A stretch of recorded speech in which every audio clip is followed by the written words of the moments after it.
सब लोग सामने आके बैठो। एक एक सत्संग वचन को बड़ी सावधानी के साथ सुनो। जब तक सत्संग वचनों को नहीं सुनोगे तुम्हारी समझ में कुछ नहीं आएगा। क्या सच्चा है, क्या झूठा है, क्या असली है, क्या नकली है, कौन अपना है, कौन पराया है, ये तो जानकारी सत्संग वचनों से ही होती है। नहीं तो कितना समय निकल गया अपना अपना कहते कहते, जो अपना कहा वो सब एक दिन सपना हो गया, तुम्हारे हाथ कुछ नहीं लगा। जब तक सत्संग वचनों को नहीं सुनोगे तब तक आपको जानकारी नहीं होगी। इसीलिए कलयुग में हम सब जीवों को सच्चाई का बोध कराने के लिए संत महापुरुषों ने सत्संग जारी किया कि सत्संग क्या है, सत्संग किसे कहते हैं, सत्संग का काम क्या है, सत्संग किधर ले जाएगा, किधर पहुंचाएगा, किससे मिलाएगा, ये सब जानकारी देता है। इसलिए एक एक वचन को बड़ी सावधानी के साथ सुना करो। देखो सतयुग त्रेता द्वापर इस मानव शरीर की उम्र 1 लाख वर्ष की थी और इंद्रियों में तुम पूर्ण संयम त्याग वैराग था। मन की ताकत हाथी के बराबर थी और कर्म भी अच्छे करते थे। लेकिन उस समय जीवात्मा को जगाने वाले, परमात्मा से मिलाने वाले संत महापुरुष नहीं आए थे, इसलिए ये काम नहीं हो पाया। त्रेता में भी वही उम्र तो मिली आपको 10,000 वर्ष की, मन की ताकत घोड़े की बराबर, इंद्रियों में संयम त्याग भी वैराग, कुछ खान पान खराब होने लगा, संग सोबत खराब होने लगी, कुछ कर्म भी खराब करने लगे। तो उम्र 10,000 वर्ष की रह गई थी। लेकिन भगवान का नाम उस समय राम नाम था। त्रेता में राम नाम, सतयुग में हरि नाम था। देखो हरियुग में भगवान का नाम भी अलग आया, ऐसा नहीं कि एक ही नाम था। फिर जब द्वापर आया उम्र 1000 वर्ष की रह गई, मन की ताकत बकरी के बराबर, इंद्रियों में संयम त्याग वैराग कम होने लगा, खान पान भी खराब होने लगा, संग सोबत भी खराब होने लगी और कर्म भी खराब होने लगे। तो शरीर की उम्र 1000 वर्ष की रह गई। तो भगवान का नाम भी बदल गया, कृष्ण नाम आया। आज कलयुग है, ये कलयुग है, अब तो घोर कलकाल है। इसमें मानव शरीर की उम्र 100 वर्ष की है। इतना हम लोग भोगों में फंस गए कि सारी शक्ति गंवा दी, सारी उम्र खत्म कर दिया और मिला कुछ नहीं। खर्च करने के बाद भी कुछ नहीं मिला। उम्र 100 वर्ष की रह गई, मन की ताकत चींटी के बराबर। अब चींटी से जैसा मन कितना काम कर सकता है, कितना वजन लेके चल सकता है, इसी पर तो विचार करना चाहिए। और खान पान बिल्कुल खराब, इंद्रियों में संयम त्याग वैराग बिल्कुल खत्म, संग सोबत भी आपकी खराब और कर्म भी आपने खराब करने लगे। जब इतने कर्म खराब हो गए कि उम्र 100 वर्ष की रह गई, तो महापुरुषों ने कहा कि भाई इसमें भी भगवान का नाम होना चाहिए। तो कलयुग में तो किसी ने आपको बताया नहीं कि भगवान का नाम क्या है, तो हम आप पिछले युग के नामों को दोहराने लगे। कोई हरि नाम कह रहा, कोई राम नाम सीताराम, कोई राधा कृष्ण कह रहा, लेकिन कलयुग का नाम नहीं मिला। जब तक समय का नाम नहीं मिलेगा, समय के जीवों का काम नहीं होगा। काम नाम के द्वारा होता है और नाम आपको मिला नहीं। लेकिन कलयुग में संत गोस्वामी जी महाराज आए, जिन्होंने रामचरितमानस लिखा। उन्होंने रामचरित के मानस के माध्यम से कलयुग के नाम का इशारा किया है। क्या कहा कि मतलब स्पष्ट शब्दों में उन्होंने कहा कि गुर बिन भवनी तरह न कोई, जो बिरंच शंकर सम होई।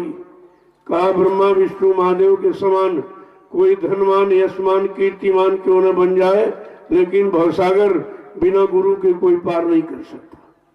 ये कलयुग में गुरु नाम आया भवसागर से पार करने के लिए, सबको सही सच्चे रास्ते पर खड़ा करने के लिए, सबको अच्छे खान पान में लाने के लिए, अच्छे कर्म करने की प्रेरणा देने के लिए।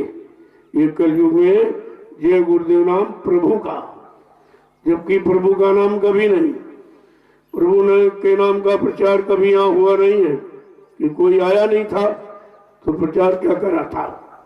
जब कलयुग में समृद्ध दाता दयालु आए तो उन्होंने जय गुरुदेव नाम को जगाया और सिद्ध किया और कहा इस जय गुरुदेव नाम से कलयुग के जीवों का काम होगा, शरीर का काम भी होगा और समाज का और देश का काम होगा और जीवात्मा के उद्धार का कारण भी बनेगा। ये सब चीजें आपको जानकारी मिली और 10 जुलाई 1952 से उन्होंने जय गुरुदेव नाम का प्रचार किया और जीवों के कान तक ये सब आवाज पहुंचाई, ऐ कलयुग के जीवों तुम्हारे हित भले कल्याण के लिए ये जय गुरुदेव नाम जगा के सिद्ध किया गया, इस नाम के द्वारा तुम्हारा काम होगा।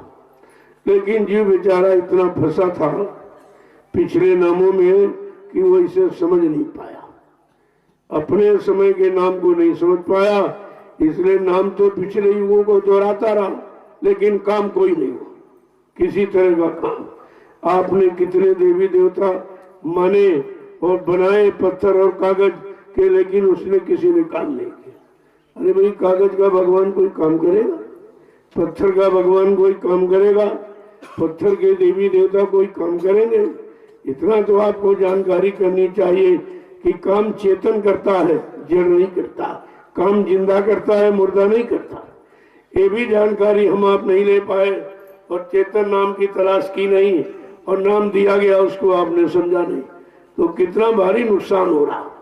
कितनों का जीवन निकल गया, कितनों का निकल रहा है। और हमारे आप में से किसी न किसी का 50 वर्ष निकल गया, किसी का 40 वर्ष, किसी 60-70। अब कितना समय रहेगा?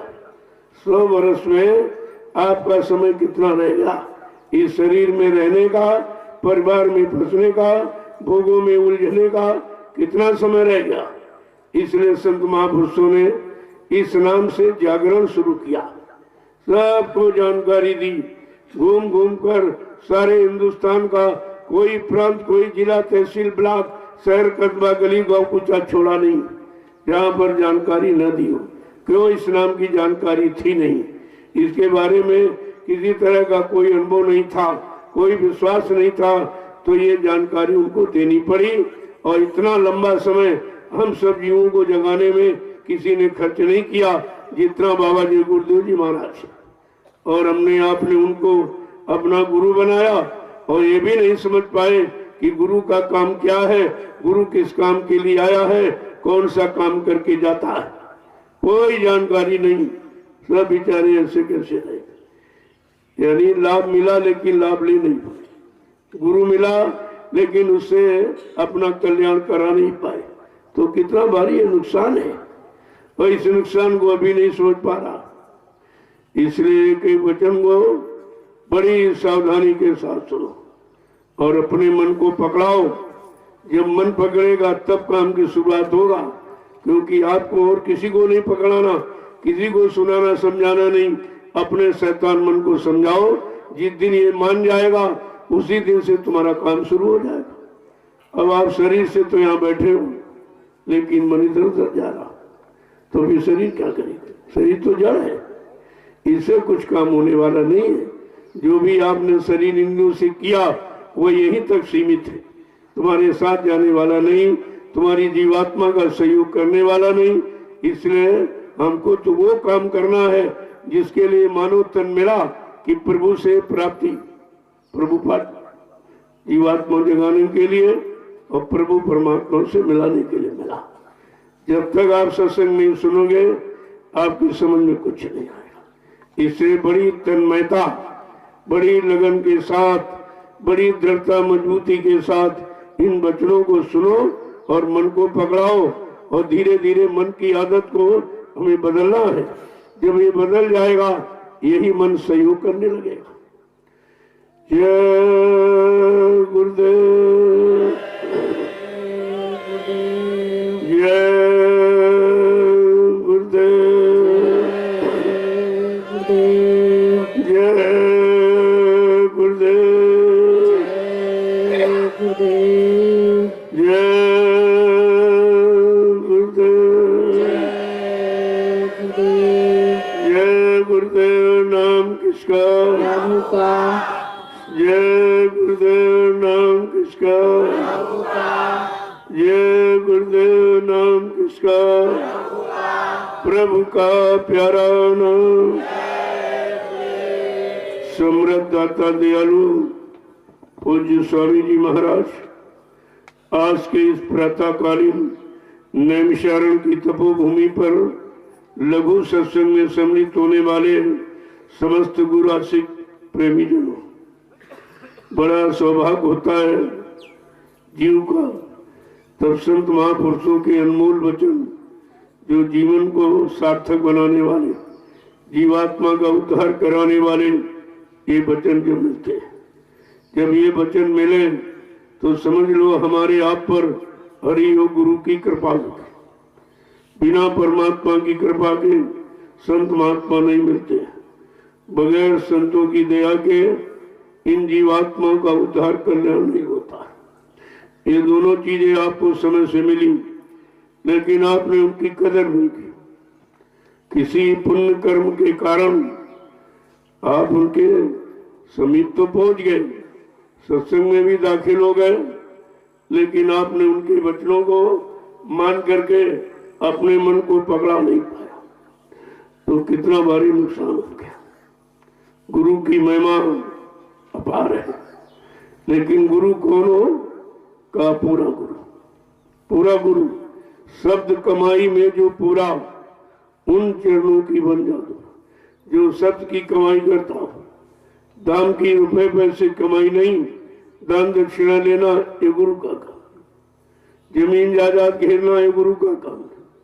अपने लिए घेरता हो ये गुरु का काम नहीं, लेकिन संगत के लिए, गुरु परिवार के लिए तो कोई न कोई जगह बनानी ही पड़ती, नहीं तो गुरु परिवार को कहाँ बैठाला जाएगा, संदेश कहाँ दिया जाएगा, सुमरन ज्ञान भजन कहाँ कराया जाएगा, भंडारा भोजन कहाँ चलेगा, आप कहाँ आवास निवास करोगे? तो उसके लिए तो जमीन होती, लेकिन अपने लिए नहीं। जो अपने लिए कर रहा हो वो गुरु नहीं, संसारी है। यही तो बात आपको समझनी चाहिए। जब ये बात समझ में आ जाएगी तो सच्चे और झूठे गुरु की पहचान, असली और नकली गुरु की पहचान हो जाएगी। नहीं तो यहाँ तो बड़ी भीड़ हो गई गुरुओं की, अब आप पहचान नहीं पाओगे। सब अपने को अच्छा ही कह रहे हैं और सब युक्ति को भी अच्छा बता रहे हैं, जबकि उनकी कोई युक्ति समय की नहीं है। वो पिछले युगों के जो इतिहास उन्हीं को आपको सुना रहे हैं।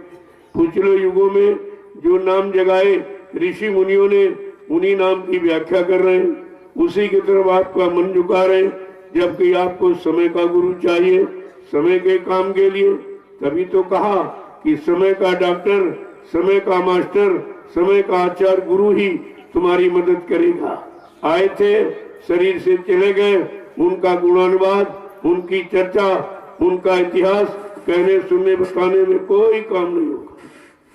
जो चीज निकल गुजरा हुआ जमाना आता नहीं दोबारा। जो समय घड़ी निकल जाती है वो आपके बाद में नहीं मिल सकती। जब वो समय नहीं मिलेगा तो समय का इतिहास चर्चा सुनकर हमारा कौन सा काम होगा? ये समय ही बेकार कर रहे हैं, सब अपना कर रहे हैं और जो जीवों का भी कर रहे हैं। ये दोनों अनभिज्ञ हैं, दोनों अज्ञानी। जो अपने आप को ज्ञानी कह रहे हैं वो घोर अज्ञानी है, न स्वयं कर पा रहे समय का काम, न जीवों को सुना के करवा पा रहे। कितना भारी नुकसान कर रही है समाज का, देश का, धर्म का। इसलिए समय के वचनों को सुनो, समय की गुरु की तलाश करो, गुरु को ही खोज करो भाई, बिन गुरु राह कोई नहीं पाई। ऐसे गुरु की खोज और तलाश करो जो तुम्हारे घर का रास्ता बताता हो, जीवात्मा को उसके घर का रास्ता बताता हो, चलने की युक्ति बताता हो और अपनी शक्ति ताकत देकर जीवों को खड़ा करके उस तरफ मुखातिब कर रहा हो। ऐसे गुरु की आवश्यकता। या तो गुरु बहुत बन गए, इतने गुरु बन गए कि आप शंका में पड़ गए हो कौन अच्छा कौन खराब, कौन असली कौन नकली, क्योंकि सब अपने को अच्छा ही कह रहे हैं। ये सब भेषधारी गुरु, और भेष कहाँ का? यही का बनाते। और तुमको चाहिए उस देश पहुंचाने का सत्य देश पहुंचाने का, सत्य देश ले जाने का, तुमको तो वो भेष चाहिए और वो भेष बाहर में नहीं, क्योंकि ये शरीर का भेष बनाते हैं और शरीर नाशवान है, यहीं पर जला के राख कर दिया जाएगा। शरीर का कोई भेष तो उस देश न शरीर जाएगा न ये भेष जाएगा। तो तुम जो इनकी सुनोगे और इनके हिसाब चलोगे तो तुम भी घर नहीं पहुंच पाओगे। हमें आपको समय का गुरु चाहिए। देखो महापुरुषों के दो वचन आप सुन लीजिए, वैसे उनको प्रमाण लेने की जरूरत नहीं है, वो स्वयं प्रमाणित होते हैं, वो तो सब खुद ही जानते हैं। लेकिन जीव कैसे विश्वास करेगा? अगर सुनाया जाए कहेंगे पता नहीं क्या अपने मन से करके कह रहे हैं। तो दो वचनों का सहारा ले लिया गया। चलो भाई सुनो कि सभी गुरुओं ने क्या कहा।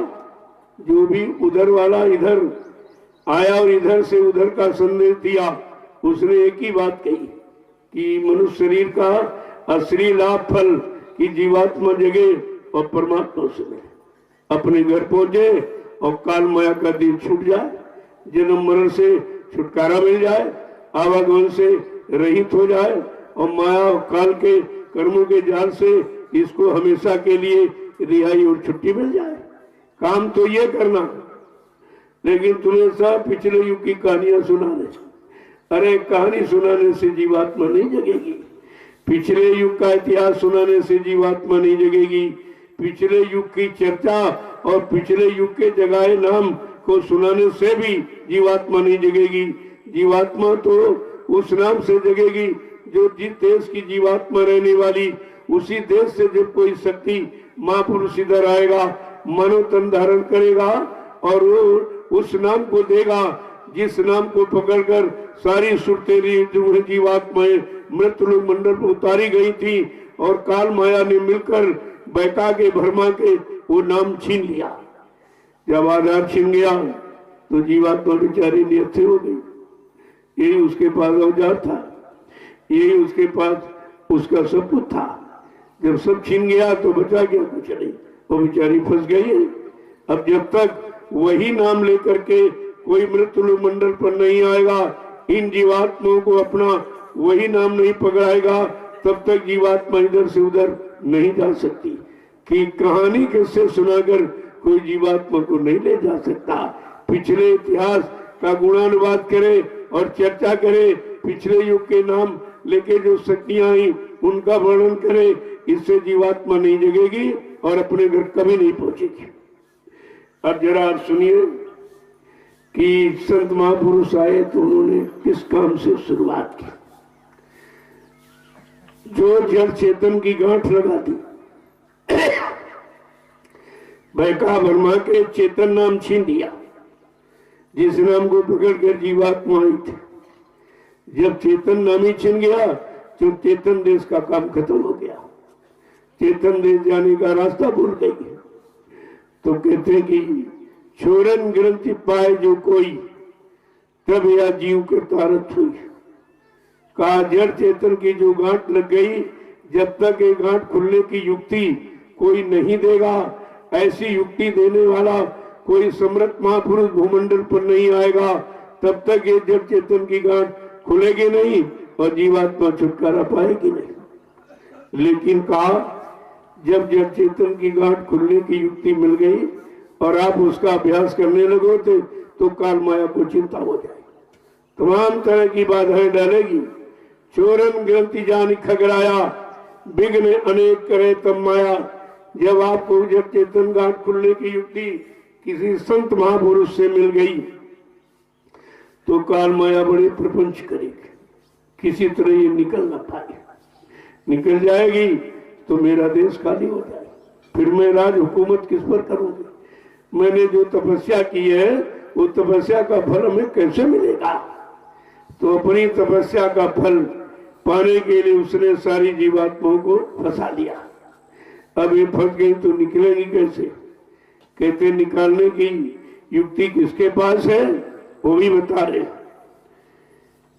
कि गुरु बिन ग्रंथि सुरति कौन खोली, गुरु बिन ग्रंथि सुरति कौन खोली। गुरु बिन ग्रंथि सुरति कौन खोली।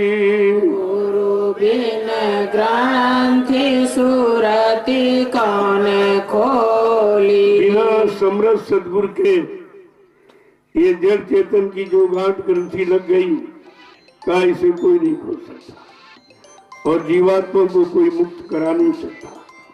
फिर जीवात्मा को उसके घर पहुंचा नहीं सकता और मालिक से मिला नहीं सकता। आगे समझा के क्या कह रहे हैं कि युगन युगन से भटक रही है।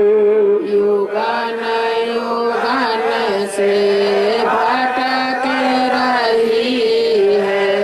युगन युगन से भटक रही है। युगन युगन से भटक रही है। कोई ना शब्द संग जोरी। कोई ना शब्द संग जोरी। कोई ना शब्द संग जोरी। कोई ना शब्द संग जोरी। गुर बिन ग्रंथि सुरति कौन छोरी। गुरु बिन ग्रंथि सुरति कौन कितने युग निकल छोरी। गए, युगों युगों से बेचारी भटक रही है। कोई ऐसा नहीं आया, कोई ऐसा नहीं मिला, किसी ने ऐसी दया की नहीं कि उसको शब्द से जोड़ देती। शब्द आधार है जीवात्मा का, आधार को पकड़ा देता तो जीवात्मा पकड़ कर अपने घर चली जाती। का ऐसा कोई नहीं मिला। आगे क्या कह रहे हैं, कितना समझा बुझा कर, कितनी हमदर्दी है जो ये राज खोल दिया। नहीं से इस राज को भी किसी ने खोला नहीं था, किसी ने बताया नहीं, क्योंकि जितने बताने सुनाने वाले आए वो सब काल के अधीन थे। कोई दयाल देश से आया नहीं और ऐसी दया कृपा किसी ने की नहीं। आगे क्या कह रहे हैं कि 84 में बहु दिन भटकी। 84 में बहु दिन भटकी। 84 में बहु दिन भटकी। 84 में बहु दिन भटकी। भटकी के आई यही ओरी। भटकी के आई यही ओरी। भटकी के आई यही ओरी। भटकी के आई यही ओरी। गुरु बिन ग्रंथि सुरति कौन चोरी। गुरु बिन ग्रंथि सुरति कौन छोरी। बहुत दिन हो गए भटकते भटकते। इस 4 खान 84 में मन कर्मों के अनुसार जन्म पाता रहा। पशुओं वाले कर्म किए तो पशु योनि में, पक्षी वाले कर्म किए तो पक्षियों की योनि में, कीड़े मकोड़े वाले कर्म किए तो उस योनि में, जंगली जानवरों वाले कर्म किए तो उस योनि में। बहुत गंदे पाप कर्म किए तो नाली में बदबूदार कीड़ों में जीवात्मा को बच दिया गया कि देख एहसास कर कि बुरे पाप कर्मों का नतीजा क्या है, क्या फल मिलता है। कहते बहुत दिन से भटक भटक कर अब इस ओर आई है जिधर से उसका काम होना है। अब संत महापुरुष के करीब आई जो तुम्हारी जीवात्मा को जगाने के लिए, तुमको घर पहुंचाने के लिए, तुम्हारे मालिक पिया प्रीतम से मिलाने के लिए आए। अब कहा ये अवसर मिला है कि इस ओर आई है। आगे क्या कह रहे हैं कि अब की नरतन मिला भाग से। अब की नरतन मिला भाग से। अब की नर्तन मेरा भाग्य से, अब की नर्तन मेरा भाग्य से, मिली नाम की डोरी, मिली नाम की डोरी, मिली नाम की डोरी, मिली नाम की डोरी, गुरु बिन सुग्रंथि सुरति कौन छोरी, गुरु बिन ग्रंथि सुरति कौन छोरी। आज अब 4,84,00,000 इस स्थावर उस पर अंडज और पिंडज सब में भ्रमण करके सब में कष्ट मुसीबत उठाकर का बड़ी मुश्किल से ये मानव तन मिला। बड़े भाग मानव तन पावा, सुर दुर्लभ सदग्रंथन गावा। का बड़े भागे जिनको मृत्यु लोक मंडल में मनुष्य शरीर मिल जाए और मनुष्य शरीर के जानकार संत महात्मा फकीर मिल जाए और जीवात्मा को जगाने वाले, परमात्मा से मिलाने वाले, दौर पहुंचाने वाले, युक्ति देने वाले मिल जाए, रास्ते पर चलाकर घर पहुंचाने वाले मिल जाए। कहते जी बड़ा भाग हो, अब की बार शरीर मिल गया और मिली नाम की डोरी। जो नाम डोर शब्द डोर जीवात्मा को पकड़ा के मृत्यु लोक मंडल पर उतारा गया था, काल माया ने मिलकर बरमा के भटका के और वो डोरी छीन लिया और फंसा लिया अपने आप। जब तक वही डोर शब्द डोर नहीं मिलेगी तो जीवात्मा चढ़ेगी कैसे?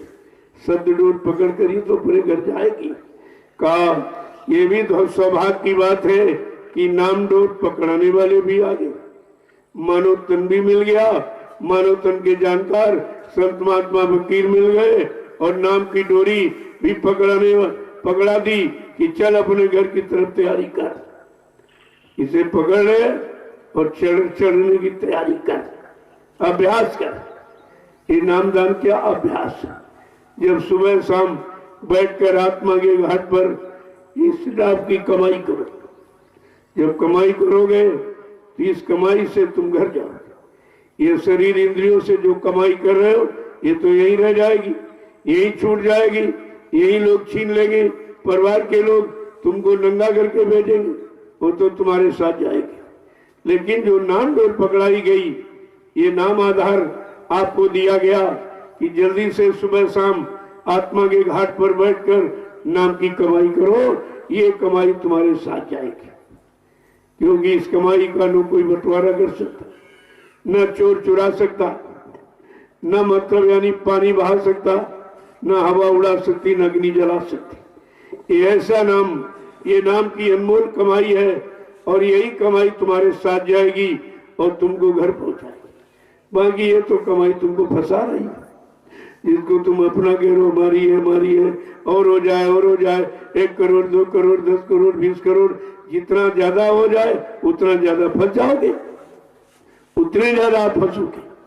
लेकिन ये बात समझ में कहाँ रही, क्योंकि अभी हमने आपने इसी कमाई को अपना असली माना और जो नाम की कमाई है उसको अभी आपने गौर माना, इसलिए उसमें समय कम देते हो और फंसने वाली कमाई में समय ज्यादा देते हो।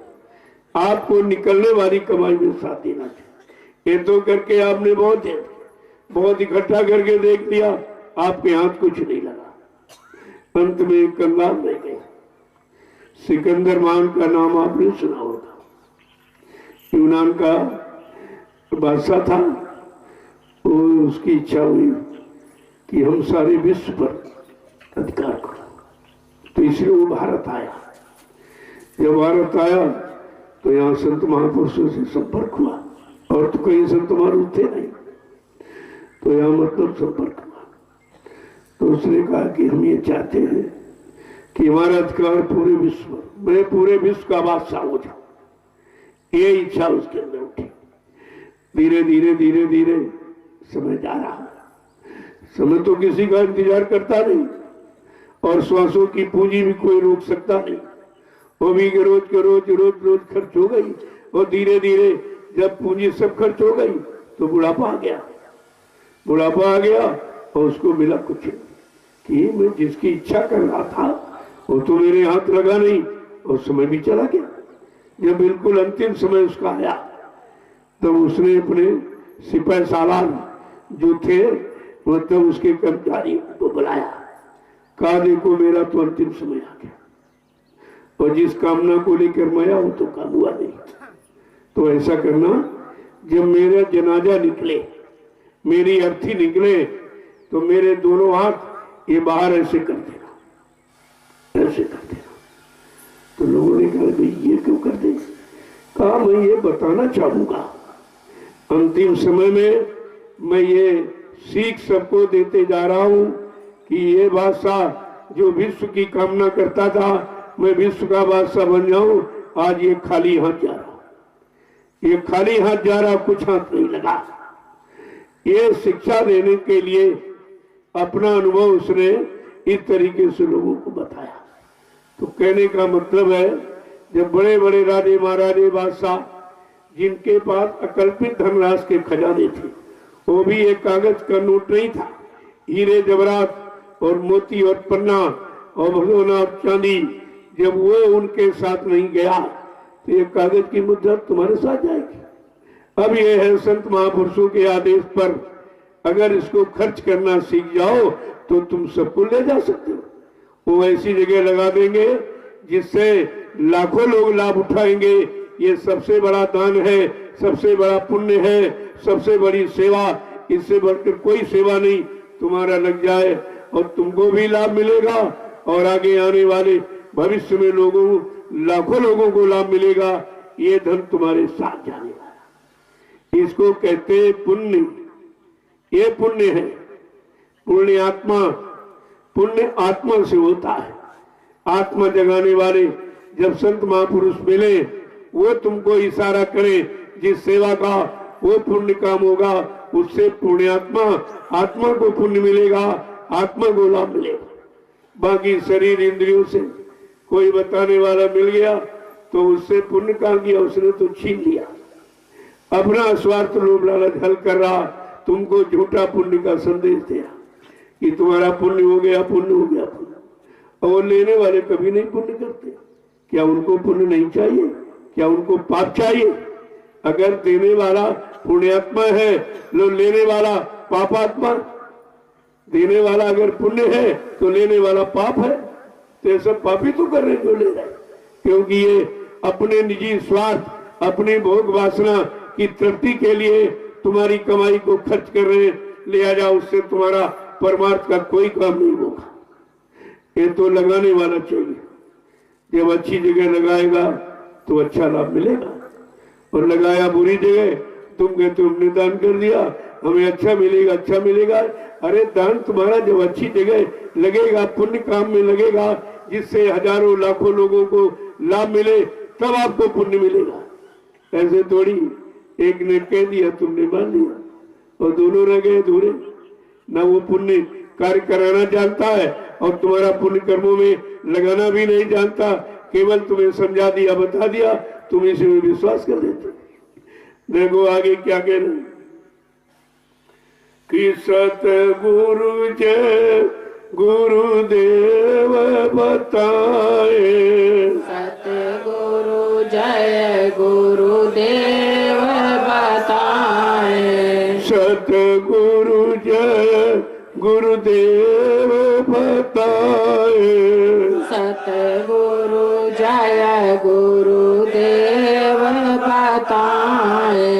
पार भाई सूरत मोरी, पार भाई सूरति मोरी, पार भाई सूरत मोरी, पार भाई सूरति मोरी। गुरु बिन ग्रंथि सुरति कौन छोरी, गुरु बिन ग्रंथि सूरत कौन छोरी। आज समृद्ध सदगुरु आए, उन्होंने समय का जय गुरुदेव नाम जगाया और बताया।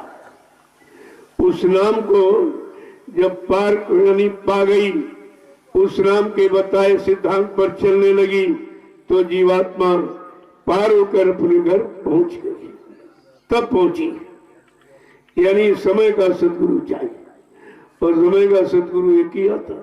यहाँ तमाम सदगुरु बन गए, तमाम अपने नाम के आगे कोई संत लिख रहा, कोई सदगुरु लिख रहा, कोई भगवान लिख रहा, कोई सरकार लिख रहा, कोई महाराज लिख रहा। ये लिखने पढ़ने का विषय नहीं, तो करने का विषय था। तुम्हें तो करनी कराने वाला चाहिए, सुनाने बताने समझाने गाने बजाने वाले से तुम्हारा काम नहीं होगा।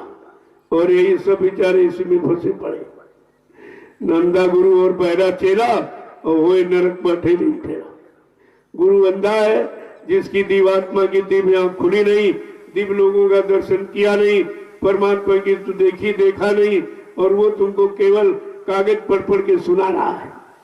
का उससे तुम्हारा कोई भला होने वाला नहीं है।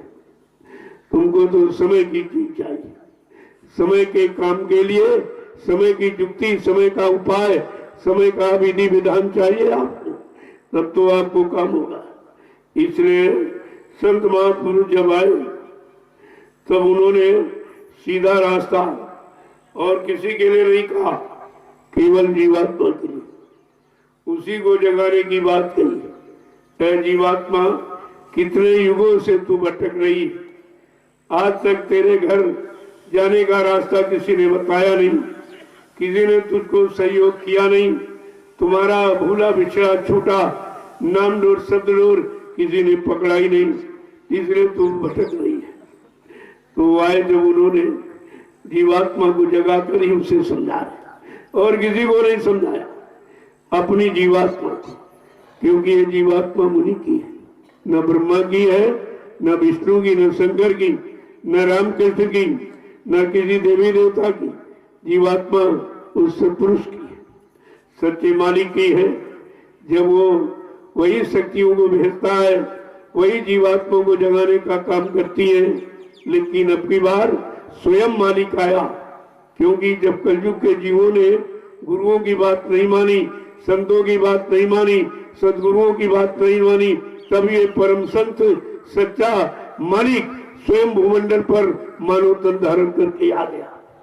अपनी जीवात्माओं को जगा कर ले जाकर घर पहुंचाएगा, और कहा जब तक मैं जीवात्माओं को घर नहीं पहुंचा लूंगा, तब तक मैं मानव शरीर को छोड़ के जाने वाला नहीं हूं। क्योंकि ये शरीर से वादा, अभी शरीर का कोई वादा शुरू नहीं हुआ, कहते शरीर छोड़ के चले गए, तो ये शरीर का वादा कौन पूरा करे? आत्मा का वादा तो है ही, साथ साथ में शरीर से वादा किया, मैं सबको न्याय सुरक्षा रोजी रोटी की व्यवस्था बनाऊंगा, महंगाई गरीबी बेरोजगारी को हटाऊंगा, टैक्सों की भरमार को खत्म कर दूंगा, सबको सुख शांति दिलाऊंगा। जब तक ये काम नहीं कर लूंगा, जो शरीर से संकल्प लिया, प्रतिज्ञा की, तब तक इस शरीर को छोड़ के जाने वाला नहीं हूं। ये जानकारी लोगों को लेनी चाहिए। इतना सुनाने समझाने पर भी लोगों ने किसी वचन को नहीं पकड़ा। सुना तो लेकिन पकड़ा नहीं, जिसके कारण 45 करोड़ों को सुनाया गया, और 45 करोड़ ये सब शरण छोड़ के भाग गए, समझ गए। किसी ने पकड़ा नहीं, किया नहीं, और बल्कि सब भाग गए। जब शरण छोड़ कर चले गए, तो दया हो तो कहां पर दया की जाए, कैसे दया की जाए? और दया का कोई पात्र, और पात्र में पात्रता होनी चाहिए, तभी तो दया ठहरेगी, तभी दया रुकेगी, तभी आप दया से काम कर पाएंगे। इतना तो समझदारी आपको रखनी चाहिए। इसलिए सबसे बड़ा काम है ये मनुष्य मंदिर, इसको सुरक्षित, इसको विषय भोगों से बचा के रखो, क्योंकि सबसे बड़ा लाभ और फल यही है। इसके मुँह वाले कुछ नहीं। धन दौलत चली जाएगी, फिर मिल जाएगी। अगर धन दौलत का नुकसान हो गया तो फिर आप पैदा कर लोगे, ये आपको मिल जाए। लेकिन अगर चरित्र चला गया, फिर वापस नहीं मिलता। करोड़ों रुपए आप इकट्ठा कर लो, लेकिन चरित्र को पुनः वापस नहीं लाया जा सकता। इसलिए विद्वानों ने भी कहा कि health loss something loss, wealth loss, some loss, character loss, all loss. अगर धन चला गया तो कुछ नुकसान, फिर आप पैदा कर लोगे, शरीर रहेगा तो। और अगर यानी शरीर कमजोर बीमार हो गया तो ये नुकसान है, लेकिन संतुलित आहार करके, नियम संयम ब्रह्मचर्य का पालन करके आप इसको भी काफी हद तक पूरा कर सकते हैं। लेकिन कैरेक्टर लॉस, ऑल लॉस, अगर चरित्र चला गया उसके पास कुछ नहीं। आप वेश्याओं को देखो, अरबों खरबों रुपया है उनके पास, वेश्याओं के पास, लेकिन उनको कोई बहन और माँ बेटी नहीं मिलता, ये संज्ञा उनको नहीं मिलती। तो इसलिए कलयुग में चलो कुछ नहीं संभाल सके हो तो चरित्र को संभाल के रखो, ये सबसे बड़ी पूंजी है, ये सबसे बड़ा धन। यही धन तुमको उधर ले जाएगा और भजन में सहयोग करेगा, क्योंकि बगैर ब्रह्मचर्य के कोई भजन कर नहीं सकता। आपका क्यों नहीं बनता है? क्योंकि आप पूरी बात नहीं सुनते। जब ये कहा गया कि घर गृहस्थी परिवार में रहो लेकिन संयम में रहो, जब संयम की बात नहीं समझ पाए तो संत महापुरुषों को खोल के कहना पड़ा कि महीने में 30 दिन होते, 29 दिन ब्रह्मचर्य का पालन करो, तब भजन पर बैठो। एक दिन खराब हो जाए तब बैठो, तुम्हारी समझ में आ जाएगा, बिना ब्रह्मचर्य के भजन हो ही नहीं सकता। तभी कहा गया कामी क्रोधी लालची आलसी इनसे भक्ति न हो। भक्ति करे कोई सूरमा जिन जाति वरण कुल खोए। जो इतनों का परित्याग करना चाहता है वो भक्ति करे, क्योंकि भक्ति में कोई जाति पाति की बाधा नहीं पड़ती। भक्ति में जात पात की जरूरत नहीं है, भक्ति में छोटे बड़े संज्ञा की जरूरत नहीं, भक्ति में कोई धन दौलत इसकी जरूरत नहीं, भक्ति में तो चरित्र की जरूरत है। और चरित्र सबसे बड़ा बल। आज चरित्र ही खराब हो गया, चरित्र में आग लगा दी गई तो देखो देश समाज परिवार इंसानों की क्या हालत। सब रो रहे, सब चिल्ला रहे। ब्रह्मचर्य न करने के कारण सब बीमारियां घेर लेती है, क्योंकि जब आप कमजोर हो जाओगे बीमारी तभी घेरेगी। अगर आप इस तत्व को संभाल के रखो, जो तत्व कहीं आपको मोल नहीं मिलेगा। करोड़ों रुपए किसी को दो, कह दो ये तत्व दीजिए, तो ये तत्व कौन दे सकता? और कोई ऐसी विज्ञान ने मशीन आज तक नहीं तैयार कर पाई जिसमें सब्जी रोटी दाल ये सब डाल दो तो ब्लड बना दे, खून बना दे। ऐसी कोई मशीन है, ये परमात्मा की बनाई मनुष्य मशीन है। इसमें रात में आप सब कुछ भर देते हो, तुम तो सो जाते हो, तुम तो कुछ करते नहीं हो। और देखो किस तरीके से वो रात भर अपना काम किया करती, सब चीज अलग करती, मलमूत्र अलग करती है, गंदगी सब छांट देती है और ब्लड अलग बनता है। और जब 40 दिन आप संतुलित आहार करोगे तो 1 किलो ब्लड खून बनता है, और 1 किलो खून जब रिफाइन किया जाता तो 1.5 तोला वीर्य और रज का निर्माण होता, जो स्त्री और पुरुष के पास है। ये अमोलक धन सबके पास है। इसी तत्व की संभाल करो। अरे भाई चलो जरूरत हुई, आपने बच्चा पैदा किया, 2 की जरूरत दो, फिर अपनी प्रॉपर्टी देखो इन 2 की संभाल हो पाए कि नहीं पाएगी। और जब नहीं कुछ लेना है, फसल नहीं लेना है, तो बीज कोई नहीं बोता। चतुर काश्तकार को देखिए, जब फसल लेना होता तभी बीज बोता, जब फसल की आवश्यकता नहीं कोई बीज नहीं बोता। अरे सूखे में बीज थोड़ी फेंकेगा कोई। और हम आप इतना भी नहीं समझ पाए कि हमें जब कोई औलाद नहीं चाहिए, कोई इच्छा नहीं हमें, तो फिर इस तत्व को संभाल के रखें। ये व्यर्थ में नाली में पानी की तरह क्यों बहा रहे हो? यही तत्व की कमी के कारण अब आप कहते हो कि भजन में मन नहीं लगता, सुमरन में मन नहीं लगता, ध्यान में मन नहीं लगता, सत्संग वचनों को नहीं सुनता, यानी मतलब यानी सब तरह से ये कमी केवल एक तत्व के कारण, वो है वीर्य और रज। और दोनों के अंदर मनुष्य के पास वही ताकत। देखो जब इस तत्व की रक्षा जब विद्यार्थी संभाल के रखता ब्रह्मचर्य का पालन तो फर्स्ट क्लास पास होता, अच्छे डिवीजन से। इसको अगर पहलवान इस तत्व को संभाल रखता विश्व विजयी होता। अगर साधक इस तत्व को संभाल के रखे तो परमात्मा की प्राप्ति कर लेता। ये तीनों के लिए लाभकारी। लेकिन ये बात न कोई समझाता है न कोई करता हो तो समझाए, वो खुद ही भोगों में लिपायमान है और आपसे पैसा और दान दक्षिणा तरह तरह के करा के और भोगों में और फंस रहे। अरे भोगी कभी योगी नहीं बना सकता, भोगी कभी योग की परिभाषा नहीं बता सकता। ये तो जानकारी आपको रखनी चाहिए। इसलिए संत महापुरुष आए, इसी वीर और रथ के बल पर उन्होंने जीवात्मा को संभालने का वादा किया। अगर तुम ये तत्व संभाल के रखो तो मैं तुम्हारी जीवात्मा को संभाल कर दूं। क्यों? जितने दिन शरीर ज्यादा रहेगा, निरोग रहेगा, उतना ज्यादा आप वजन कर लो। रोगी शरीर से वजन नहीं होता। रोगी और भोगी ये सब वजन नहीं कर सकते। तो सब कुछ आपको सुनाया समझाया गया, लेकिन आपने ध्यान नहीं दिया। अब जब संत महापुरुष आए तो उन्होंने किसी को नहीं जगाया, अपनी चेतन जीवात्मा को जगाने दिया। उपदेश करते हैं, संदेश देते हैं, निर्देश देते हैं, सत्य देश पहुंचाने के लिए। जरा सुन लीजिए कि जीवात्मा को हमदर्दी किसको है, क्योंकि जिनकी है उनको, पड़ोसी पड़ोसियों को नहीं हमदर्दी। पड़ोसी पड़ोसी का मतलब ये जितने के जितने लोग हैं, ब्रह्मा के ब्रह्मलोक, विष्णु का विष्णुलोक, शिव का शिवलोक, राम का साकेत लोक, कृष्ण का गोलोक, देवी देव का देवलोक, ये तुम्हारी कोई मदद नहीं करेगी, क्योंकि ये सब उसी में फंसे।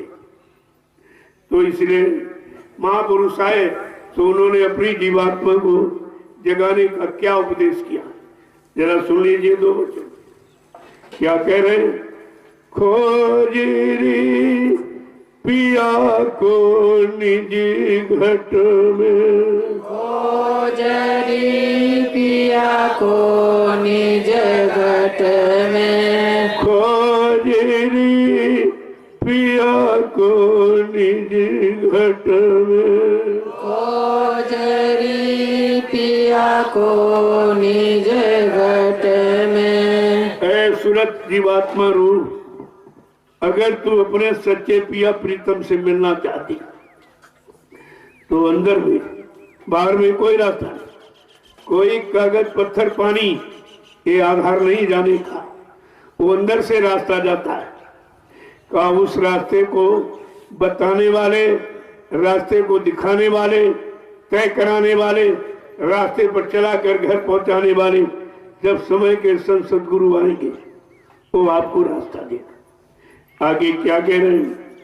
जो तुम प्यास मिलना चाहो, जो तुम प्यास मिलना चाहो, जो तुम प्यास मिलना चाहो, जो तुम प्यास मिलना चाहो, भटको मत जग में, तो भटको मत जग में, खोजरी पिया को निजी घट में, खोजरी पिया को निज। कह रहे हैं जीवात्मा सूरत रूप, अगर तू अपने सच्चे पिया प्रीतम मालिक से मिलना चाहती है तो इस संसार में मत भट।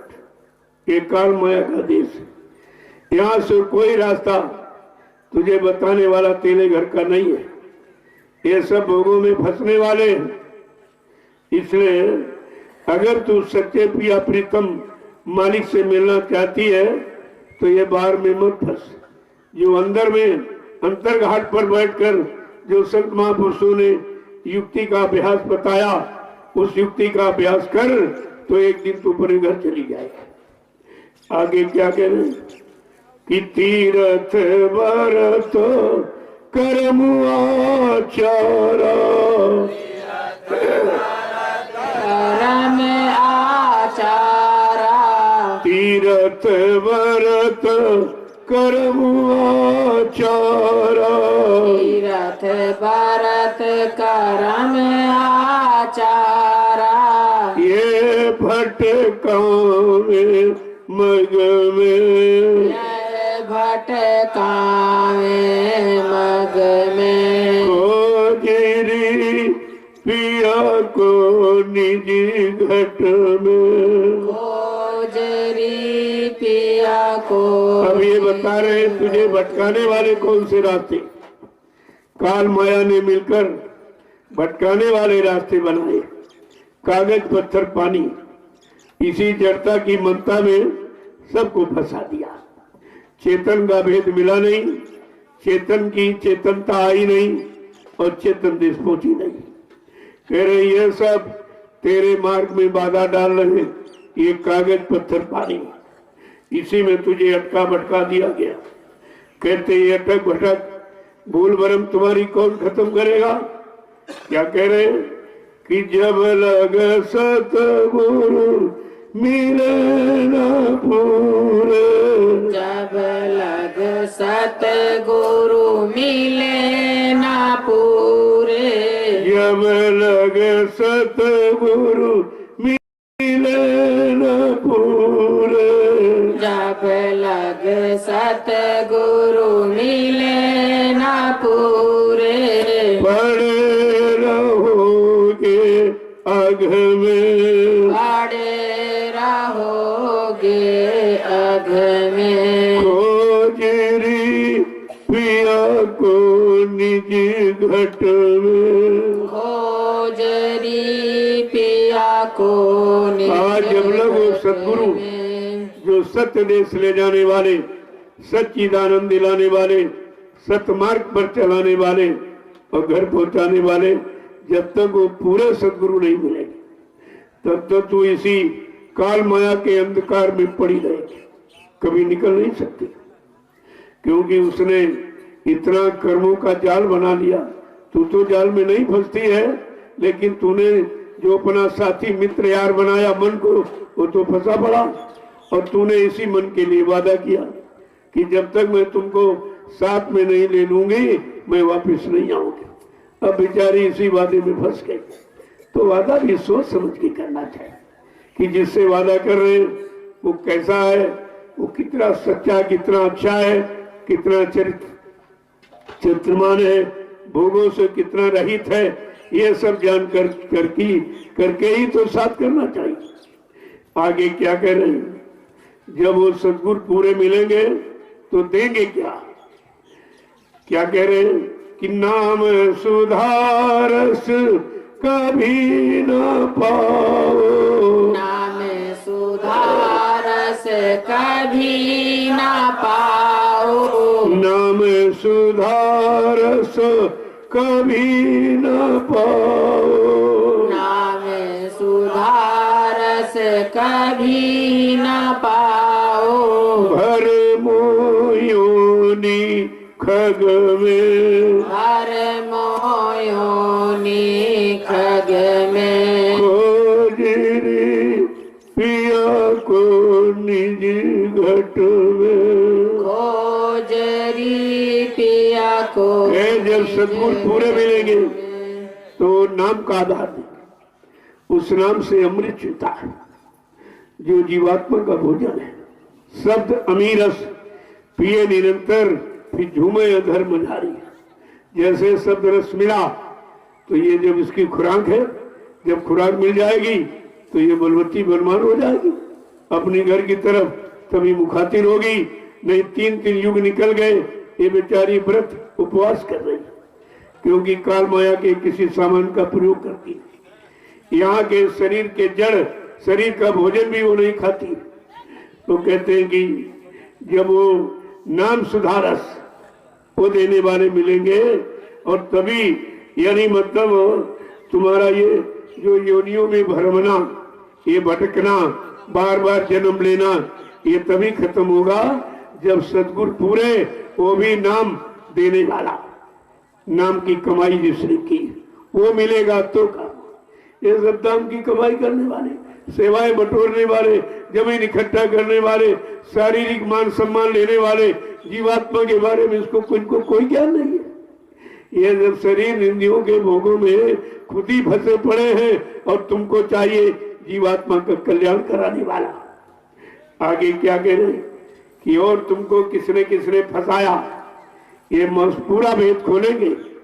वो डरते नहीं है, सच्चाई कहने में डरते नहीं, क्योंकि अगर वो डरेंगे तो जीव बेचारा कभी निकल ही नहीं पाएगा।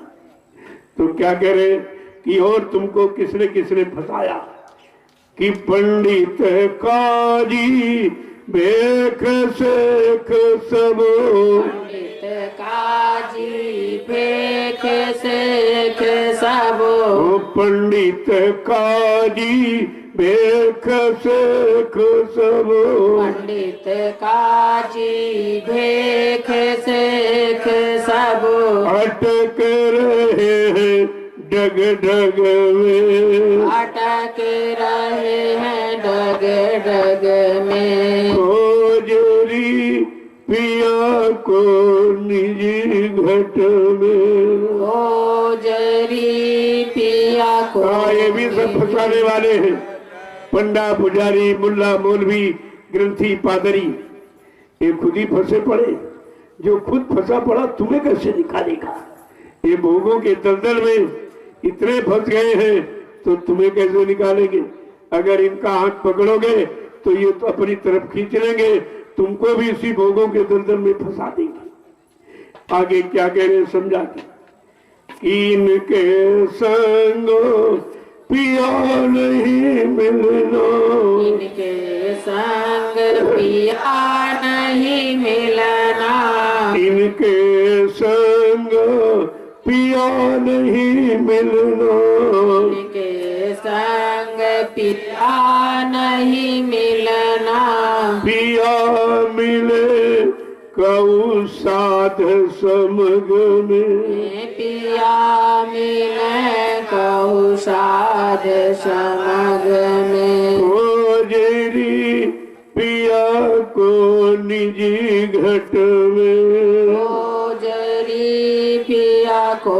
क्या कह रहे ये पंडा पुजारी मुल्ला मौलवी ग्रंथी पादरी, इनके साथ रहने में तुमको तुम्हारा सच्चा मालिक नहीं, क्योंकि ये तो संसार भोगों को पकड़ने वाले और तुमको नाम डोर पकड़ाने वाला नहीं मिलेगा तो तुम अपने सच्चा पिया प्रीतम के पास कभी नहीं पहुंच पाओगे। एक एक शब्द को देखो कैसे समझाते खोल करके। आगे क्या कह रहे हैं?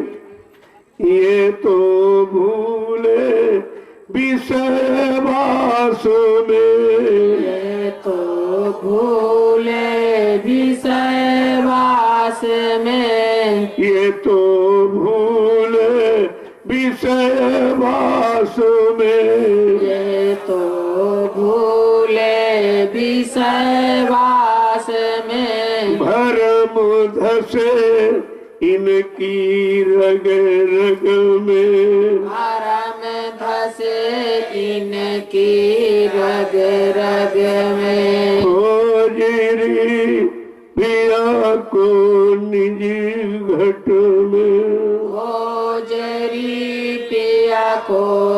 आज इनके तुम सहारे बैठे हो कि यानी पंडा पुजारी मुल्ला मौलवी ग्रंथी पादरी का इनके संग तुम्हारा काम नहीं, क्योंकि ये उस तरफ वाले नहीं, ये इधर काल माया की मार खाने वाले, इनको उधर का ज्ञान नहीं है, उधर की जानकारी नहीं है, उस सच्चे रास्ते की भी जानकारी नहीं, उस सत्य दे जाने की कोई युक्ति कोई मतलब यानी कि इनके पास समाधान नहीं।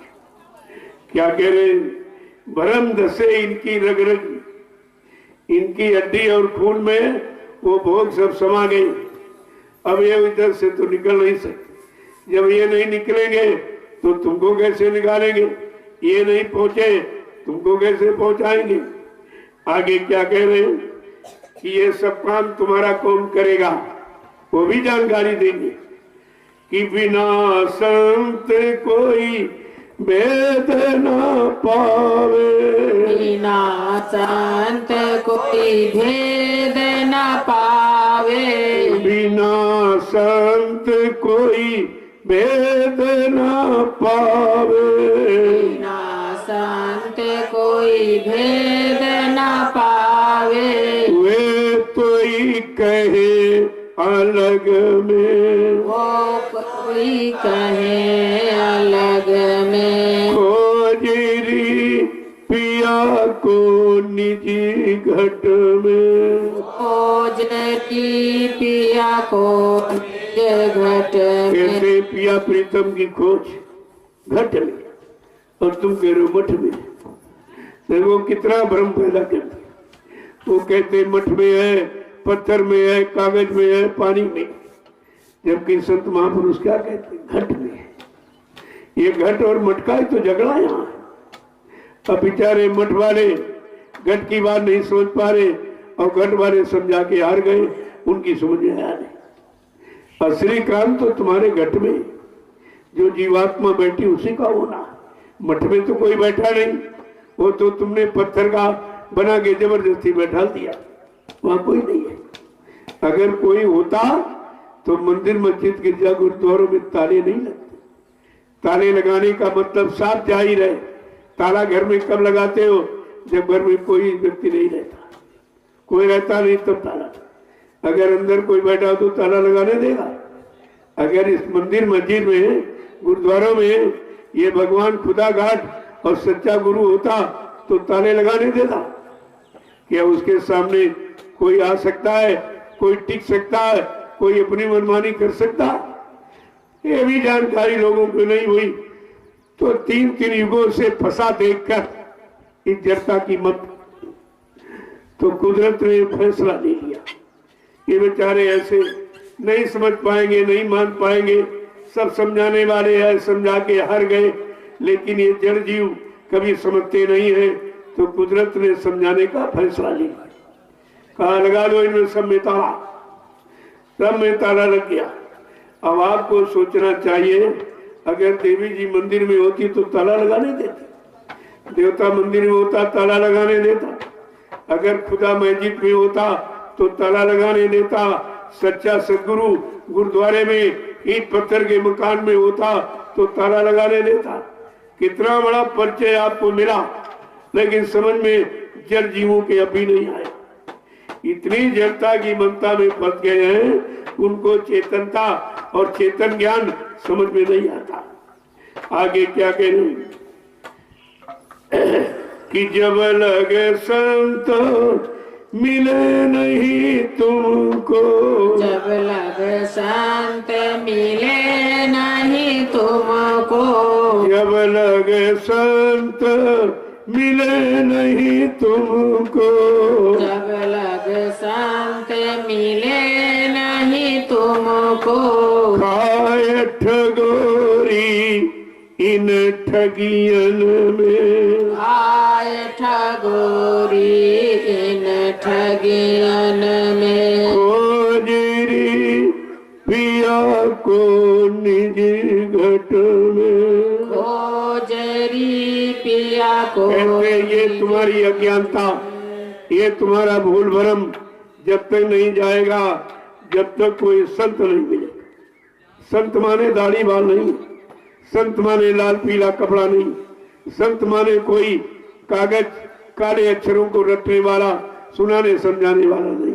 संत जिसने यानी तन मन वचन इंद्रियों को कंट्रोल में कर लिया, काम क्रोध लोभ मोह अहंकार ईर्ष्या राग द्वेष का जिसने अंत कर दिया, वो उसको संत कहते। कहा जब तक वो नहीं मिलेंगे तब तक ये ठगों से तुम्हें छुटकारा नहीं। ये सब ठगते रहेंगे, ये कामी है, लोभी है, लालची है, ये सब तुमको ठगते रहेंगे। अगर इन ठगों से छुटकारा पाना है तो संत सदगुरु की तलाश करो।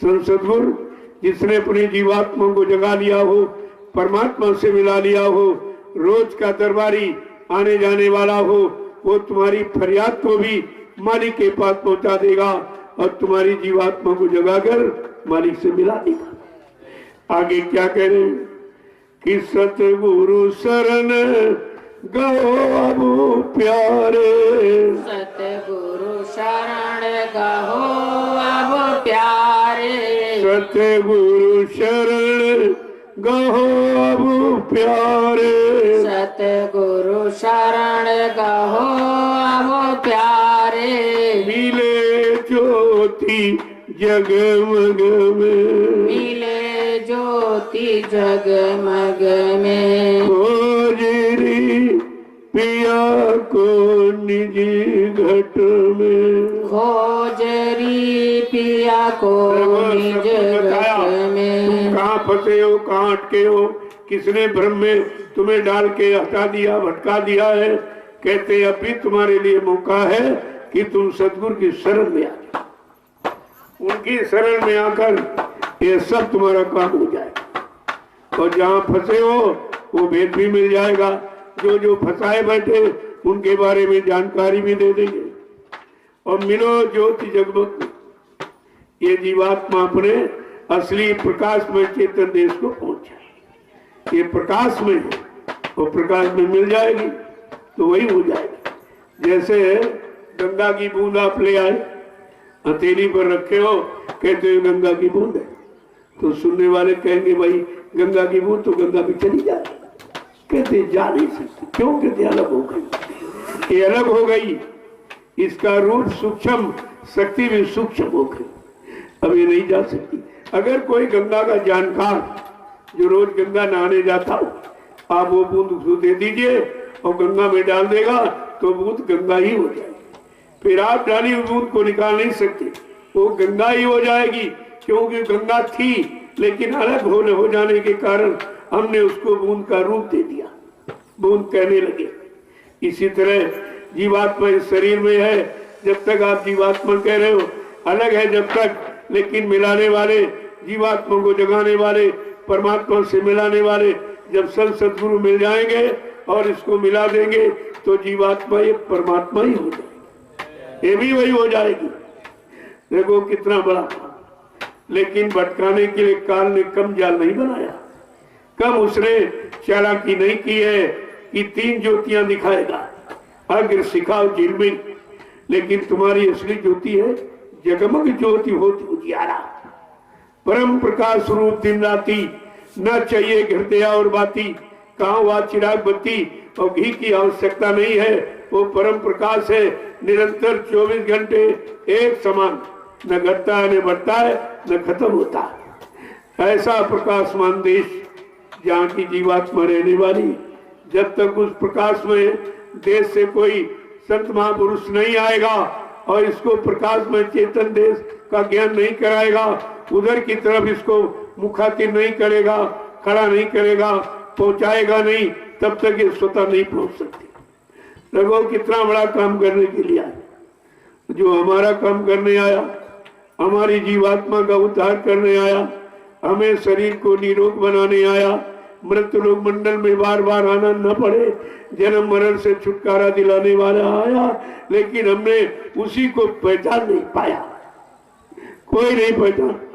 ये सब के सब बेचारे भटक गए और जाके वहीं अटक गए और फंस गए, जहां से सत्संग सुना सुनाकर सम्राट मालिक ने इनको निकाला था, आज फिर वही सब फंस गए और इतनी दूरियां बढ़ती चली जा रही, इनको वापिस आने में बड़ा समय लग जाएगा, बड़ा समय लग जाएगा, क्योंकि जितना संदेश दिया जा रहा उतना वो दूर भाग रहे, उसको सुनने के लिए, समझने के लिए, पकड़ने के लिए तैयार भी नहीं, ये भी जानकारी नहीं कर रहे। ये शब्द जो वही है जो हमको पहले सुनाए गए थे, एक कोई दूसरा बनावटी यहाँ नहीं सुनाया जाता। जो पहले आपको 10 जुलाई 1952 से 2012 60 साल आपको सुनाया गया, लेकिन अब जब भूल गए और भटक गए और भरम में चले गए तो फिर एक बार मालिक की दया हो गई, इनको एक बार फिर सुना दी, फिर इनको मेरे बच्चों की याद दिला दी। तो मैं तो याद दिला रहा हूं, मैं कोई आपको समझा नहीं रहा, क्योंकि समझाएगी तो कुदरत, तुम समझने समझ कर मानने वाले कहाँ। तो बाबा जी ने पहले कहा, अभी महात्मा समझा रहे, सब तरफ से मना रहे, तुम्हारे पाप कर्मों में माफी भी दिला रहे। अगर तुमने उन संत महापुरुषों को न पहचाना, उनके वचनों को न माना और घूम कर ना इधर चले, तो आगे कुदरत खड़ी है, वो तुम्हारा इंतजार करे। एक थप्पड़, एक लपड़ और छोटे डंडे में 20 करोड़ का वारा न्यारी सेकेंडों में कर देगी, नहीं करेगा। और जब लोग नहीं माने तो मजबूर हो गया, ये सब मजबूरी में किया। इतना समय कम, 60 साल वो, 8 साल ये, लीला के बाद का 68 वर्ष आपको सुनाया और किसी ने नहीं सुना। तब ये चार्ज कुदरत को देती है। अब वो देखो क्या करती है, कैसे कैसे काम करती है, कैसे कैसी मार लगाती है, कैसे कैसे तुमको जगाती चिताती है, क्योंकि कुदरत का समझाना तुम्हारे हित में नहीं होगा। उसका तो बड़ा अविनाशकारी काम है, वो तो विनाश कर देगी एकदम, फिर तुम बचोगे कैसे। लेकिन संत महापुरुष बचाने का काम करते, वो अपना हमदर्दी का संदेश बराबर प्रसारित करते रहते, कभी एक मिनट के लिए बंद नहीं होते, ताकि कोई जीव ये न कह सके कि हमको बताया नहीं गया, हमें जानकारी नहीं दी गई, हमको जगाया नहीं गया। ये आप कह नहीं सकते हो। ये 68 वर्ष तुम्हारे लिए समय खर्च किया, नहीं माने हो तब ये कुदरत को चार्ज दे दिया। अब देखो क्या करती है, कैसे वो समझाती है, कैसे सिमटाव करती है। कहा उसके तो एक झटके में 1 करोड़ों का वारा दे रहा है, करोड़ चले जाएंगे एक झटके में। अभी जो 80 में आपको कितना सुनाया गया था, 1980 से समझाना प्रारंभ किया गया, भविष्यवाणी के रूप में, यानी चेतावनी के रूप में, दृष्टांत के रूप में सब तरीके अपनाए गए। किसी तरह तुम मान जाओ, जान जाओ और आगे आने वाले भयानक समय से अपने आप को बचा लो। लेकिन कोई नहीं माना, अभी नहीं मानने को तैयार। तो ये जीव ऐसे मानता नहीं है, ये तो दंड विधान से मानता। अगर ये प्रहलाद की शिक्षा से उसका पिता मान जाता तो विनाश क्यों होता। अगर विभीषण की सीख से उसका भाई रावण मान जाता तो विनाश क्यों होता। अगर भगवान कृष्ण की सीख से यदुवंशी मान जाते तो 56 करोड़ का सफाया क्यों होता। ये न मानने का परिणाम है। ये तो उन युगों की बात है, और कलयुग में जो नहीं मानेगा उसके लिए संत गोस्वामी जी महाराज ने प्रणाम क्या लिखा उत्तरकांड में, साधु अज्ञा का फल ऐसा, जरे नगर अनाथ कर जैसा। जो साधु संत महात्माओं की आज्ञा का उल्लंघन करेगा वो परिवार समाज देश जल करके राख हो जाएगा। और हो रहा आप देखिए, सब हो रहा। कहा था बच्चा, अणुबम परमाणु बम जो विनाशकारी शक्ति मानी जाती, विश्व में सबसे बड़ी विनाशकारी शक्ति का नाम है अणुबम परमाणु का। वो भी सीमित क्षेत्र को नुकसान पहुंचा सकते हैं। लेकिन अगर तुम्हारे काले कारनामों से अगर कुदरत नाराज हो गई और उसने अगर अपना कीटाणु बम छोड़ दिया तो सारा विश्व यानी समाप्त हो जाएगा, दुख के चपेट में चला जाएगा, मृत्यु के हवाले हो जाएंगे। सब पहले ही बताया 80 से, और मतलब 20 या 40 बरस समझाया, नहीं माने गए तो फिर कुदरत को चाट दी। अब वो कुदरत जाने क्या करेगी। कुदरत से इनका कोई संबंध नहीं है। कुदरत की रुष्टता कोई यानी उनको मना नहीं सकता। कुदरत को की जानकारी संत महापुरुषों को होती है, वो कुदरत को मना सकते। पहले भी कहा कि कुदरत नाराज है, मैंने प्रार्थना की है, अभी थोड़ा रुक जाओ, मैं अपने बच्चों को सारे हिंदुस्तान में शाकाहार का संदेश देने के लिए भेजे देता। जब लोग मेरे शाकाहार संदेश को न सुने, न माने, न अपनाए तो तुम्हारी इच्छा में वो कर रहा। जब लोगों ने नहीं माना तब ये कुदरत अपना काम शुरू कर। अभी क्या है जो आगे मुसीबत खड़ी, वो तो इनको दिखाई नहीं दे रही कि इनमें से कोई दिव्यदर्शी तो है नहीं। किसी की जीवात्मा की तीसरी आंख खुली हो जिससे भूत भविष्य वर्तमान को ये देख ले। इनके तो ये शरीर वाले आंखें भी नहीं खुली पूर्तियां। कितनी हिंसाएं हो रही है, कितनी मौतें हो रही है, कितना दुख तकलीफ यानी यातनाएं दी जा रही। इससे बड़ा दुख तो किसी शासन काल में नहीं आया। 350 वर्ष अंग्रेज राज कर, लेकिन ये तकलीफ किसी ने। 250 वर्ष अंग्रेज राज कर गए, 350 वर्ष मुसलमान राज कर गए, लेकिन ये तकलीफ, ये यातना, इस तरह की हिंसा और खून खराबा इस तरह का किसी ने नहीं किया जितना ये तुम्हारे। और 70 साल में एकदम चिथड़े बुला दिए जनता के, और आज भी हो रहा। अभी ये विराम लेने की तरफ नहीं सोच रहे, क्योंकि विराम लेना इनके अधिकार में है ही नहीं, ये काम नहीं कर सकते। लेकिन आपको तो समय का संदेश मिला, तुम्हें तो अपनी जगह खड़ा हो जाना चाहिए था। जय गुरुदेव, जय गुरुदेव,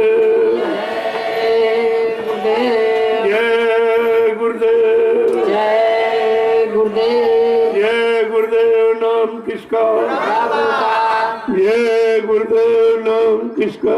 प्रभु का, प्रभु का प्यारा नाम। जय गुरुदेव।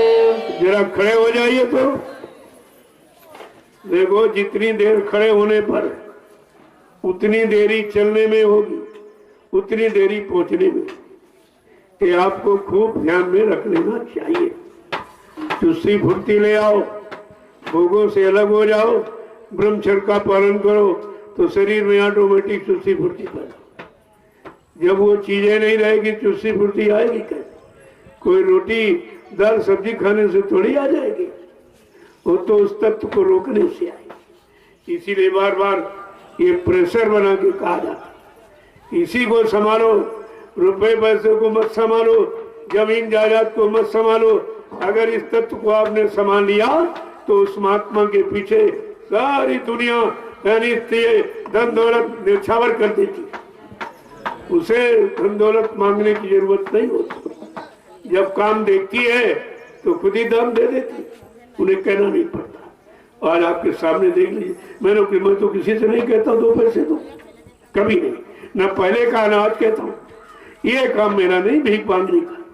हमारे गुरु ने मुझे भिखारी नहीं बनाया, नामदान दिया कि जल्दी से जीवात्मा को जगाओ। जब जीवात्मा जाग जाएगी, उस महात्मा के कदमों में हिंदुस्तान के लोग अपनी सारी संपत्ति, धन दौलत, जमीन जायदाद सब न्यौछावर कर देंगे। प्रेमियों, संत मत, ये बादशाह का मत, ये भिखारियों का नहीं है। लेकिन इन चापलूसों ने, इन चाटपारों ने, लोभी लालचियों ने इस मत को बदनाम कर दिया और भीख मांगने लगे। अब तो ये भूसा तक की भीख मांगते, वो भी मांगते। गायों के लिए भूसा दे दिए, गाय सबकी है। अरे भाई, दूध तुम खाते हो, भूसा कौन देगा? चारा कौन करेगा? यहाँ भी तो गाय है। मैं तो कोई घी इस्तेमाल करता नहीं, जो भी तैयार होता आपके भंडारे में पहुंचा दिया जाता और सबको मिलता। कोई ये नहीं कह सकता है कि हमको घी चुपड़ी रोटी नहीं मिली। ये सब प्रमाण आपके सामने जो है वो सामने किया जाए। मैं तो को घी खाता नहीं हूँ, चिकना चुपड़ा मैं नहीं खाता। फल फूल मेवा ये मेरा भोजन नहीं है, मीठा मीठा ये गरिष्ठ ये मेरा भोजन नहीं। अगर ये खाता होता इतना मोटा हो जाता कि आवाज ही नहीं निकलती और आपको समय नहीं दे पाता। तो इतना समय कार्यक्रमों में देता 4-4 घंटे, आधा घंटे से ज्यादा कोई नहीं बोलता, इसी में थक जाते बेचारे। तो 4 घंटे संदेश देता हूँ और 4-5 घंटे आपसे मिलता हूँ। जब 8 घंटे 9 घंटे समय देता हूँ तब तुम 10 रुपए निकाल के देते हो। कितनी मेहनत का पैसा है, ऐसे नहीं कितनी मेहनत गाड़ी कमाई का है तो हम उसको कैसे खर्च कर देंगे। आपने दिया है, आपकी सहूलियत सुविधा के लिए आपके सामने लगा दिया, ये सब सामने लगा। कोई नहीं कह सकता कि भाई हमने 1 रुपया 2 रुपया 10 रुपया दर्शन में दिया था, हमारा कहाँ लगा। तो मैं तक कहता हूँ, अरे भाई आके देख लीजिए तुम्हारा पैसा कहाँ है, क्योंकि मैंने तो मांगा नहीं। हमको जरूरत होती तो मांगता, मेरी कोई जरूरत नहीं। जो जरूरत हो आप पूरी करते। ये कपड़े आप ही देते हो जो मैं पहने बैठा हूँ, 1 रोटी दोपहर 1 शाम आप ही देते हो, और ये गाड़ी भी आपने दे दी कि जल्दी से प्रचार हो जाए, सबको जानकारी हो जाए, ये भी आपकी। जब सब आपका ही है, हमारा कुछ है ही नहीं, तो आपके काम में लगा हूं कि जितनी जल्दी ये काम हो जाए, जितनी जल्दी। जय गुरुदेव। देखो, यहाँ कोई धोखा नहीं है, यहाँ कोई पर्दा नहीं है, मेरा कोई बैंक बैलेंस खाता नहीं, बिल्कुल खुली किताब, बिल्कुल। हमें कुछ नहीं था, हमारे कोई बीवी बच्चा तो बैठा नहीं जिसके लिए मैं आपसे झूठ बोलूंगा, आपको धोखा दूंगा या मैं संचय इकट्ठा करूंगा। मैं क्या करूंगा? हम तो कहते अगर यहाँ का काम आप संभाल लो तो मैं दूसरी जगह बैठ जाऊं।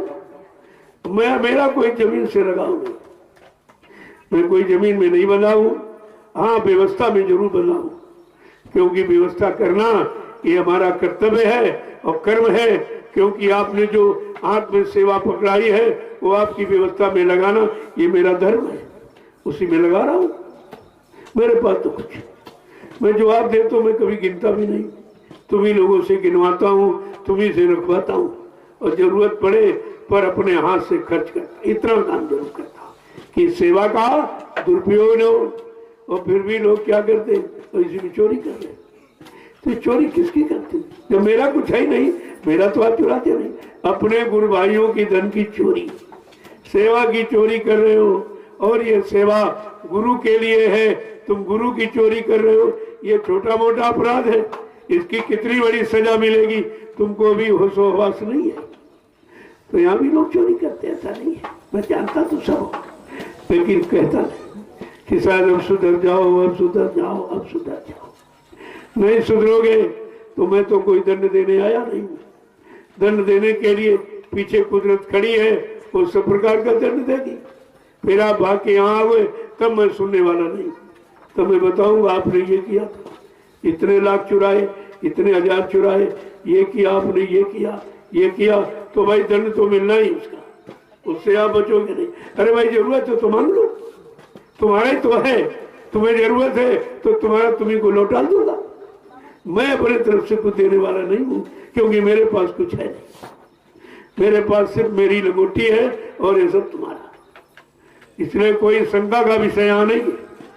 जय गुरुदेव,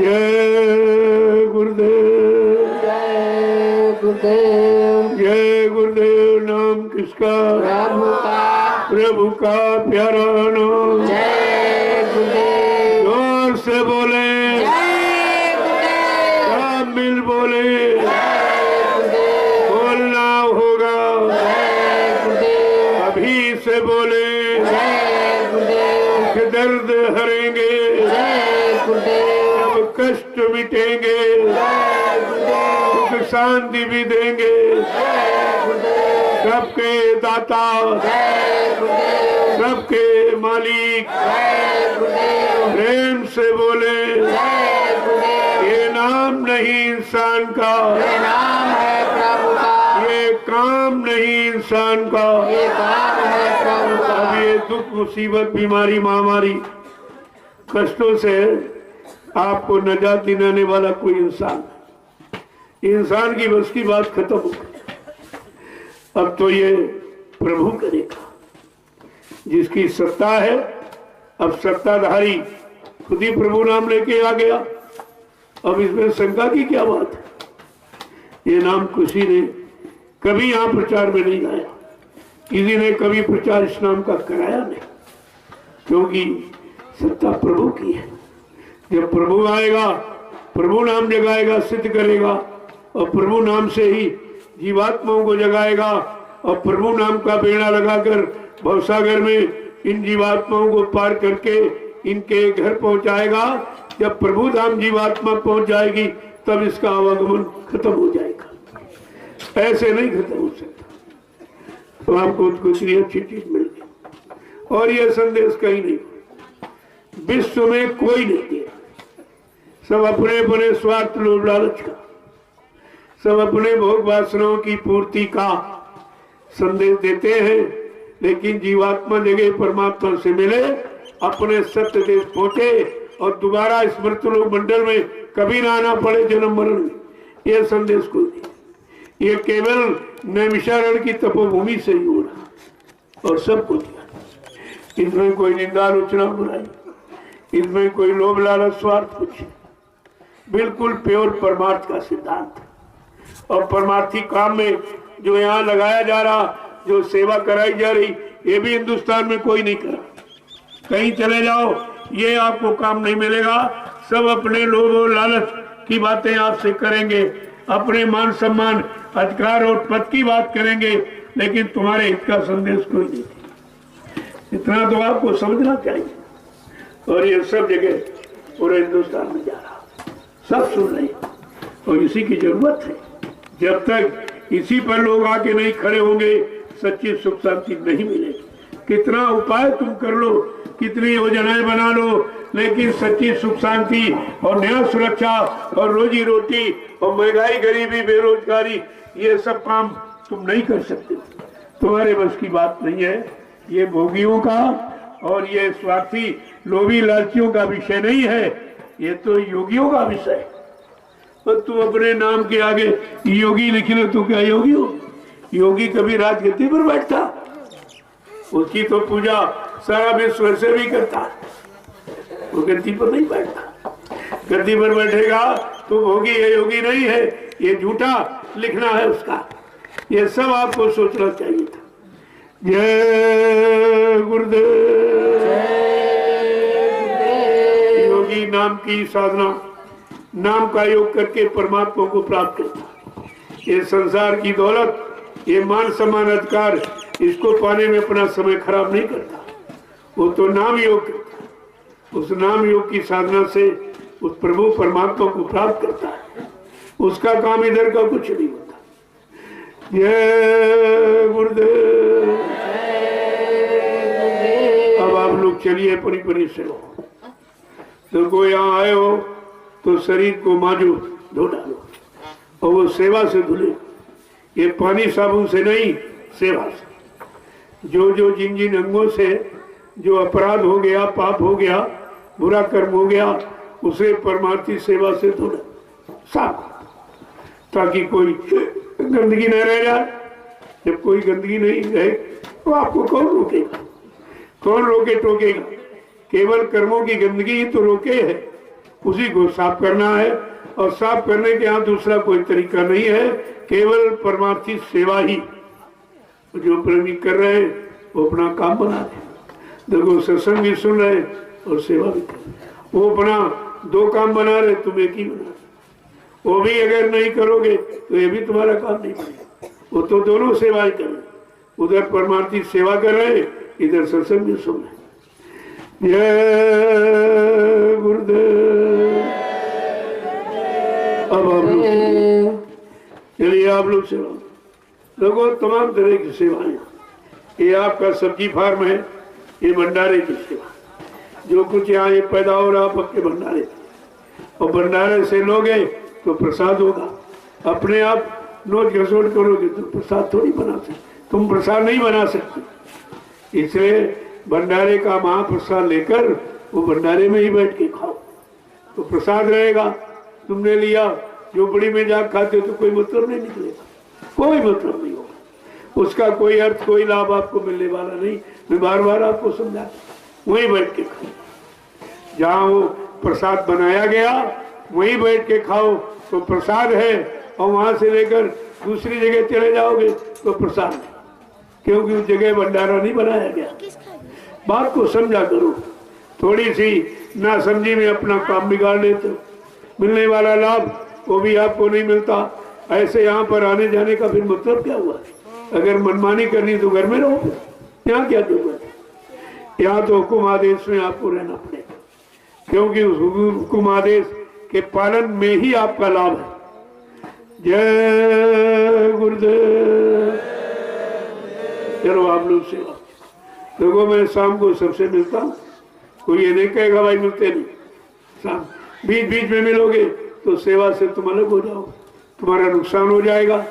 इसलिए मैंने जब सेवा आपकी समाप्त हो जाती है तब सबसे मिलता हूँ और आपको प्रसाद भी देता। ये भी काम कहीं नहीं हो रहा। तुम कहीं चले जाओ हिंदुस्तान में, सब लेने वाले बैठे, देने वाला कोई, और यहाँ आपको दिया जा रहा सब तरफ। यहाँ लेने वाला काम नहीं हो रहा, देने वाला काम। यही तो सबसे अलग थलग। अब आप सेवा में चलिए, सेवा करो, और शाम को आपका दर्शन करूंगा, सबको प्रणाम करूंगा और आपको प्रसाद दूंगा। ये तीनों काम आपके हो जाए। जय गुरुदेव। जय गुरुदेव। जय गुरुदेव। नाम किसका? प्रभु का प्यारा नाम। प्रभु यहाँ पर कोई रोड़ी, कोई टुकड़ा ईटा कहीं पड़ा, उसे उठाओ यहाँ, क्योंकि वो तुम्हारी गाड़ी कमाई से खरीदा है, आपकी दौलत उसमें लगी। तुम इस बात को समझते हो कि हमारा पैसा खर्च हुआ, ये बेकार हो जाएगा, आपकी दौलत खराब हो जाएगी। इसलिए यहाँ जो भी है ये सब आपकी गाड़ी कमाई से ही बना है और बनाया जा रहा। इसमें मेरा कुछ नहीं, मेरा कुछ नहीं। तो वो इतनी जमीन मेरा कोई नाम निशान मेरा नहीं। मैं तो यही बार बार कहता हूँ कि आप लोग अगर सच्चाई ईमानदारी से इस काम को संभाल लो तो मैं दूसरी जगह बैठ जाऊं, वहां भी काम शुरू हो जाएगा। ये मत समझो कि दूसरी जगह अरे जहां बैठ जाऊंगा वही लोग तैयार हो जाएंगे। वो तो अपने में होनी चाहिए।